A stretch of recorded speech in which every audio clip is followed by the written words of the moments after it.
Shri sir നമസ്കാരം. ബംഗ്ലാദേശിലെ വിഷയം വീണ്ടും ചർച്ചയാവുകയാണ്. അതായത് നമ്മുടെ പ്രധാനമന്ത്രി നരേന്ദ്രമോദി അമേരിക്കയിലേക്ക് പോവുകയും അതുമായി ബന്ധപ്പെട്ട് ഈ ബംഗ്ലാദേശിന്റെ കാര്യം ചർച്ചയിൽ വന്നപ്പോൾ അമേരിക്കൻ പ്രസിഡന്റ് ഡൊണാൾഡ് ട്രംപ് പറഞ്ഞത് അതുമായി ബന്ധപ്പെട്ട് ഞാനൊന്നും പ്രതികരിക്കുന്നില്ല, അത് പറയാനുള്ള പൂർണ്ണമായ അവകാശം ഭാരതത്തിന്റെ പ്രധാനമന്ത്രി ശ്രീ നരേന്ദ്രമോദിക്കാണ് എന്ന് ട്രംപ് തീർത്തു പറഞ്ഞിരിക്കുന്നു. അതിന്റെ അർത്ഥം ഈ പറയുന്ന ബംഗ്ലാദേശുമായി ബന്ധപ്പെട്ട് ഇന്ത്യ എന്ത് തീരുമാനമെടുത്താലും അതിനൊപ്പം അമേരിക്ക ഉറച്ചു നിൽക്കും. ഈ ബംഗ്ലാദേശിലെ ഈ തീവ്രവാദ പ്രവർത്തനത്തെ, തീവ്രവാദ ഭരണകൂടത്തെ താഴെ ഇടാനുള്ള അല്ലെങ്കിൽ താഴെ ഇറക്കാനുള്ള ഒരു പ്രവർത്തനത്തിന് ഇന്ത്യ തീരുമാനിക്കുകയാണെങ്കിൽ തങ്ങളും ഒപ്പമുണ്ടാകും എന്നുള്ള ഒരു സന്ദേശം ട്രംപ് കൊടുത്തിരിക്കുന്നു എന്ന് വേണമെങ്കിൽ നമുക്ക് പറയാം. അതോടൊപ്പം തന്നെ ഈ ബംഗ്ലാദേശിൽ കഴിഞ്ഞ ദിവസങ്ങളിലായി വീണ്ടും ഹിന്ദു ക്ഷേത്രങ്ങൾക്ക് നേരെ വലിയ രീതിയിലുള്ള ആക്രമണങ്ങൾ നടക്കുന്നു. സരസ്വതി ക്ഷേത്രം ആക്രമിക്കപ്പെടുന്നു. ഇതിന് പുറകിൽ ജോർജ് സോറോസിന്റെ ഫണ്ട് ഉണ്ട് എന്നുള്ള തരത്തിലുള്ള വിമർശനങ്ങൾ വരുന്നു. എന്ത് തന്നെയായാലും ബംഗ്ലാദേശുമായി ബന്ധപ്പെട്ട് ഇന്ത്യ എന്തെങ്കിലും ഒരു പുതിയ തീരുമാനമെടുക്കാൻ പോകുന്നു എന്ന് നമുക്ക് പ്രതീക്ഷിക്കാമോ? പാർത്ഥൻ നമസ്കാരം. ഈ വിഷയം നമ്മൾ ചർച്ച ചെയ്യുന്ന സമയത്ത് ഇതിൻ്റെ ഒരു ചെറിയൊരു ഹിസ്റ്ററി കൂടി നമ്മൾ മനസ്സിലാക്കേണ്ടതാണ്. എന്തുകൊണ്ടാണ് ഒരുപക്ഷെ ഈ വിഷയത്തിൽ ഇങ്ങനെ ഒരു ചോദ്യം, അതായത് ബംഗ്ലാദേശിന്റെ വിഷയത്തിൽ എന്താണ് അമേരിക്കയുടെ താല്പര്യം എന്നുള്ള ഒരു ചോദ്യം പ്രസിഡന്റ് ട്രംപിനോട് ഉണ്ടാകുന്നത് എന്നതിനെ പറ്റി നമ്മളൊന്ന് മനസ്സിലാക്കണം. അതായത് അദ്ദേഹത്തിന് നേരത്തെ ഒരു താല്പര്യം ഉണ്ടായിരുന്നത് ഒരു മിലിറ്ററി ബേസ് ഈ ബംഗ്ലാദേശിൻ്റെ അവിടുത്തെ വാട്ടേഴ്സിൽ ഉണ്ടാവുക, അല്ലെങ്കിൽ അവിടെ ഉണ്ടാവുക എന്ന രീതിയിൽ ഒരു ഐലൻഡിലോ മറ്റോ ഉണ്ടാവുക എന്ന ഒരു താല്പര്യം ട്രംപിന് ഉണ്ടായിരിക്കുകയും അത് ഷെയ്ഖ് ഹസീന അതിനെ പിന്തുണയ്ക്കുന്ന ഒരു സമീപനം സ്വീകരിച്ചില്ല എന്ന രീതിയിലത്തേക്കുള്ള ഒരു പ്രശ്നമുണ്ടായിരുന്നു. അപ്പോൾ ആ പ്രശ്നത്തിൻ്റെ അടിസ്ഥാനത്തിലാണ്, അതായത് അമേരിക്കയുടെ താല്പര്യത്തിന് വിരുദ്ധമായിട്ട് ഇവർ പ്രവർത്തിച്ചതുകൊണ്ട് അമേരിക്ക സ്പോൺസർ ചെയ്തിട്ടാണ് ഈ ഷെയ്ഖ് ഹസീനയെ അവിടെ നിന്ന് തുരത്തിയത് എന്ന രീതിയിലത്തേക്കുള്ള ഒരു വിമർശനം അതിശക്തമായിട്ടല്ല എങ്കിലും അമേരിക്ക നേരിടുന്നുണ്ട്. അപ്പോൾ അങ്ങനെയാണ് എങ്കിൽ ഇപ്പോൾ ഉണ്ടായിരിക്കുന്ന ഒരു ഭരണകൂടത്തിൻ്റെ അവിടെയുള്ള പ്രവർത്തനങ്ങൾക്ക് പിന്നിൽ അമേരിക്ക ഉണ്ടോ എങ്കിൽ അവർ ഇന്ത്യക്കെതിരെ പ്രവർത്തിക്കുന്നതിൽ അമേരിക്കയുടെ ഒരു പങ്കില്ലേ എന്ന രീതിയിലത്തേക്കുള്ള ചില ചോദ്യങ്ങളാണ് ഇതിൻ്റെ ഒരു ബാക്ക്ഗ്രൗണ്ടായിട്ട് വരിക. പക്ഷെ അങ്ങനെ നമ്മൾ നോക്കിക്കഴിഞ്ഞാൽ എന്ത് ചെയ്യണം? അമേരിക്കൻ ഗവൺമെൻറ് ബംഗ്ലാദേശിൻ്റെ നിലവിലത്തെ സർക്കാരിനെ സഹായിക്കണം. പക്ഷെ അങ്ങനെയുള്ള നടപടികളൊന്നും തന്നെ ഉണ്ടായിട്ടില്ല. പകരം എന്താണ് അവർ ചെയ്തിരിക്കുന്നത്? അവിടെ ട്രംപ് പ്രത്യേകിച്ച് അധികാരത്തിൽ വന്നതിന് ശേഷം ആദ്യം ചെയ്തിരിക്കുന്ന ഒരു കാര്യം ബംഗ്ലാദേശിന് കൊടുത്തിരുന്ന USAID എല്ലാ സഹായത്തിനെയും നിർത്തലാക്കി എന്നുള്ളതാണ്. നമുക്കറിയാമല്ലോ, അവിടുത്തെ അമേരിക്കൻ മെറീൻ ഡോണർ ഏജൻസിയാണ് USAID. അപ്പോൾ USAID എല്ലാ പരിപാടികളെയും ഒറ്റയടിക്ക് അവർ നിർത്തലാക്കുകയാണ്, സസ്പെൻഡ് ചെയ്യുകയാണ് മൊത്തം ബംഗ്ലാദേശിലുള്ള എല്ലാ ആക്ടിവിറ്റി. ഈ ആക്ടിവിറ്റി എന്ന് പറയുമ്പോഴത്തേക്ക് അതിൽ അവർ ഏർപ്പെടുന്ന പുതിയ കോൺട്രാക്റ്റുകൾ മരവിപ്പിച്ചു. ഈ രണ്ട് ബംഗ്ലാദേശ് അല്ലെങ്കിൽ ബംഗ്ലാദേശിലുള്ള വിവിധ ഏജൻസികളും USAID തമ്മിലുള്ള കോപ്പറേറ്റീവ് എഗ്രിമെൻറ്റുകളുണ്ട്. ആ എഗ്രിമെൻറ്റുകൾ മുഴുവൻ മരവിപ്പിച്ചു. ഇവരുടെ കോൺട്രാക്റ്റിൻ്റെ ഭാഗമായിട്ട് കൊടുക്കുന്ന ഗ്രാൻറ്റുകളുണ്ട്, അത് ഇല്ലാതെയാക്കി. ഇവരുടെ പല ജോലികളും ചെയ്യുന്നതിന് വേണ്ടിയിട്ടുള്ള വർക്ക് ഓർഡർ ഉണ്ട്, ആ വർക്ക് ഓർഡർ എല്ലാം കളഞ്ഞു.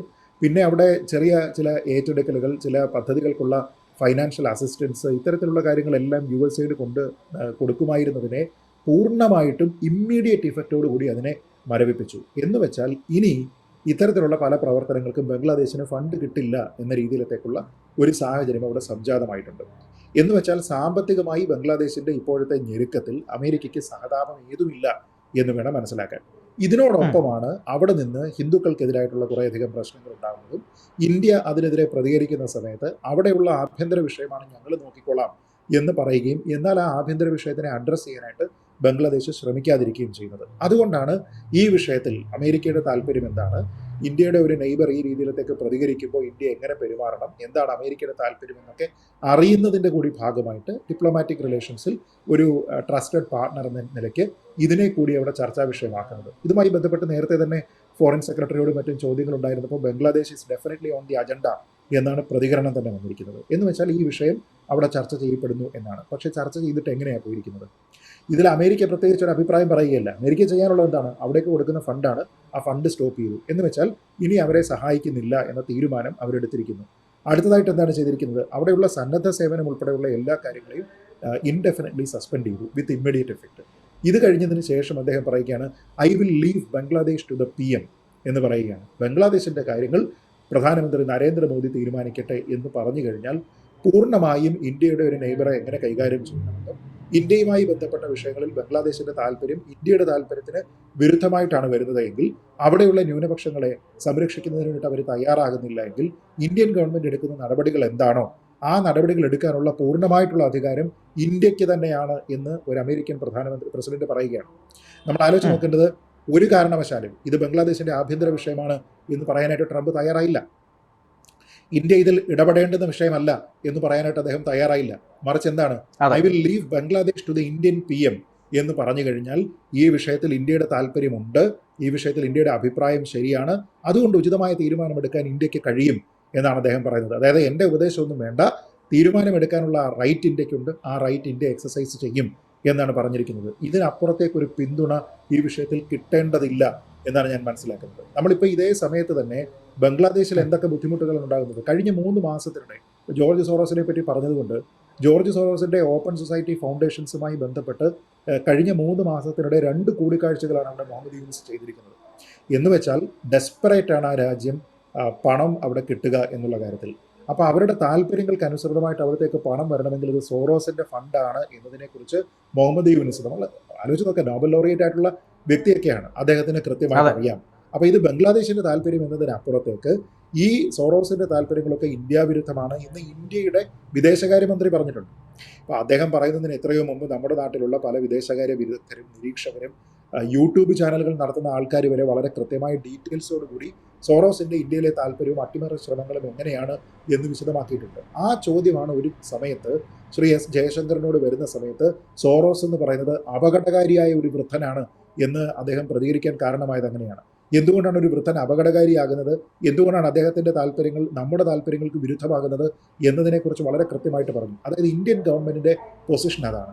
അപ്പോൾ തൊട്ടപ്പുറത്ത് കിടക്കുന്ന ഒരു നെയ്ബറിൻ്റെ താല്പര്യങ്ങളെ ഹനിച്ചുകൊണ്ടാണെങ്കിലും നമ്മുടെ താല്പര്യങ്ങൾ സംരക്ഷിക്കുന്നതിന് വേണ്ടി നമ്മൾ സോറോസിൻ്റെ ഓപ്പൺ സൊസൈറ്റി ഫൗണ്ടേഷൻസുമായി സഹകരിക്കാമെന്നും അവരിൽ നിന്ന് സാമ്പത്തിക സഹായം നേടാമെന്നും ഒക്കെ മുഹമ്മദ് യൂനിസ് ചിന്തിച്ചിട്ടുണ്ട് എങ്കിൽ ബംഗ്ലാദേശിൻ്റെ പോക്ക് ശരിയല്ല എന്നാണ് അർത്ഥം. അപ്പോൾ ഈ കഴിഞ്ഞ 3 മാസത്തിനിടെ 2 കൂടിക്കാഴ്ച നടത്തുന്ന അലക്സ് സോറോസുമായിട്ടാണ്. അലക്സ് സോറോസാണ് ഇപ്പോൾ ഇതിൻ്റെ കാര്യങ്ങളൊക്കെ നോക്കുന്ന ചെയർമാൻ.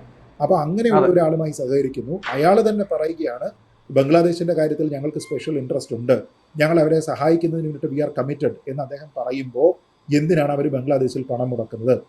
അവർ ബംഗ്ലാദേശിൽ പണം മുടക്കുന്നത് ജീവകാരുണ്യ പ്രവർത്തനങ്ങൾക്കല്ല, മറിച്ച് അവർക്ക് അവിടെ വലിയൊരു ഗ്രിപ്പ് ഉണ്ടാവുകയും അവിടെ നിന്ന് അവർക്ക് ഒരുപക്ഷെ ക്രോസ് ബോർഡർ ആയിട്ടുള്ള ആക്ടിവിറ്റികളെ ഫലപ്രദമായി നടത്തുന്നതിന് വേണ്ടിയിട്ടുള്ള ഒരു താല്പര്യം ഒരുപക്ഷെ അവർക്കുണ്ടാകും. അതല്ലെങ്കിൽ വെറുതെ ബംഗ്ലാദേശിൽ കൊണ്ടുവന്ന് പണം നിക്ഷേപിക്കേണ്ടുന്ന കാര്യമൊന്നും തന്നെ സോറോസിനില്ല. സോറോസിന് എവിടെ പണം ഇടണം, എന്ത് തരത്തിലുള്ള റിട്ടേൺസ് ആണ് ഉണ്ടാകുന്നത്, പൊളിറ്റിക്കലായിട്ടുള്ള ഗെയിംസ് എത്രത്തോളം ഉണ്ടാകും, പവർ അസർപ്പ് ചെയ്യുന്നതിനുള്ള കൺട്രോൾ എത്ര ഉണ്ടാകും എന്ന കാര്യത്തിനെ പറ്റി കൃത്യമായ ധാരണയുണ്ട്. അപ്പം ഞാനിവിടെ മനസ്സിലാക്കുന്നത്, ഇന്ത്യ കേവലം ബംഗ്ലാദേശിൻ്റെ ഒരു വിഷയമോ അല്ലെങ്കിൽ അവിടെയുള്ള മൈനോറിറ്റീസിൻ്റെ വിഷയമോ, ഇപ്പോൾ ഈ പറഞ്ഞതുപോലെ സരസ്വതി പൂജയുമായി ബന്ധപ്പെട്ട ദിവസം അവിടെയുള്ള വിഗ്രഹങ്ങളടക്കം മോശമാക്കുന്ന രീതിയിലേക്കുള്ള പ്രവർത്തനങ്ങൾ ഉണ്ടായി എന്ന് പറയുന്ന കാര്യത്തിനെ ഒരു ആഭ്യന്തര വിഷയം മാത്രമായി ഇന്ത്യ കരുതാത്തതിൻ്റെ കാരണം അവിടെ താല്പര്യമുള്ള പല നിക്ഷിപ്ത താല്പര്യക്കാർ വേറെയുണ്ട്.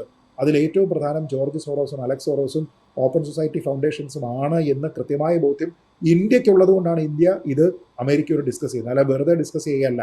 അപ്പോൾ അങ്ങനെ ഡിസ്കസ് ചെയ്തതിന് ശേഷം അവിടെ വെച്ച് നമ്മൾ ഈ ഒരു കോണ്ടെക്സ്റ്റിലാണ് അതിനെ മനസ്സിലാക്കേണ്ടത്. അതായത് സോറോസിൻ്റെ താല്പര്യങ്ങൾ, ഇന്ത്യ വിരുദ്ധമായ താല്പര്യങ്ങൾ ബംഗ്ലാദേശിലുണ്ട് എന്നും ബംഗ്ലാദേശ് സർക്കാർ അതിനോട് സഹകരിക്കുകയാണ് എന്നുമുള്ള ഒരു കോണ്ടെക്സ്റ്റ് നോക്കിയതിന് ശേഷം അത് മനസ്സിലാക്കിയിരിക്കുന്ന ഒരു അമേരിക്കൻ പ്രസിഡന്റാണ് പറയുന്നത്, I will leave Bangladesh to the prime minister എന്ന് പറഞ്ഞിരിക്കുന്നത്. എന്ന് വെച്ചാൽ എന്ത് തീരുമാനം ഇന്ത്യൻ ഗവൺമെൻറ് എടുത്താലും അതിനെ ചോദ്യം ചെയ്യാൻ അമേരിക്ക ഇല്ല എന്നും ആ തീരുമാനമെടുക്കാനുള്ള പൂർണ്ണമായ അവകാശം ഇന്ത്യക്കുണ്ട് എന്നുമാണ് അവർ പറയുന്നത്. അത് അത്ര ക്ലിയർ ആയിട്ടുള്ള ഒരു സ്റ്റേറ്റ്മെൻറ്റാണ്. അത് ഈ 2 രാജ്യങ്ങളും തമ്മിലുള്ള സൗഹൃദത്തിൻ്റെ കൃത്യമായിട്ടുള്ള ഒരു ദൃഷ്ടാന്തമാണ് എന്നുകൂടിയാണ് ഞാൻ മനസ്സിലാക്കുന്നത്. തീർച്ചയായും എന്തായാലും ബംഗ്ലാദേശിലെ ആക്രമണവുമായി ബന്ധപ്പെട്ട് ഡൊണാൾഡ് ട്രംപിനും കൃത്യമായി കാര്യങ്ങൾ മനസ്സിലായിരിക്കുന്നു. ഇനിയും ഈ രീതിയിൽ അവിടെ ന്യൂനപക്ഷങ്ങളെ ആക്രമിക്കപ്പെടുകയാണെങ്കിൽ ഇന്ത്യക്ക് കൈയും കെട്ടി നോക്കിയിരിക്കാൻ കഴിയില്ല എന്ന തരത്തിലുള്ള സൂചനകളും നാം ഇതിൽ നിന്ന് മനസ്സിലാക്കേണ്ടിയിരിക്കുന്നു. അത്തരമൊരു നീക്കമുണ്ടായാൽ അമേരിക്ക എല്ലാവിധ പിന്തുണയും ഇന്ത്യക്ക് കൊടുക്കുമെന്ന കാര്യത്തിൽ ഇനി യാതൊരുവിധ സംശയവുമില്ല എന്ന് നമുക്ക് തീർത്ത് തന്നെ പറയാം. എന്തായാലും ഈ ചർച്ചയുമായി സഹകരിച്ചതിന് ഒരുപാട് നന്ദി സാർ. നന്ദി പറഞ്ഞു. കൂടുതൽ വാർത്തകളും വിശേഷങ്ങളും നിങ്ങളിലേക്ക് എത്താൻ ABC മലയാളം സബ്സ്ക്രൈബ് ചെയ്യുക, ബെൽ ബട്ടണും അമർത്തുക.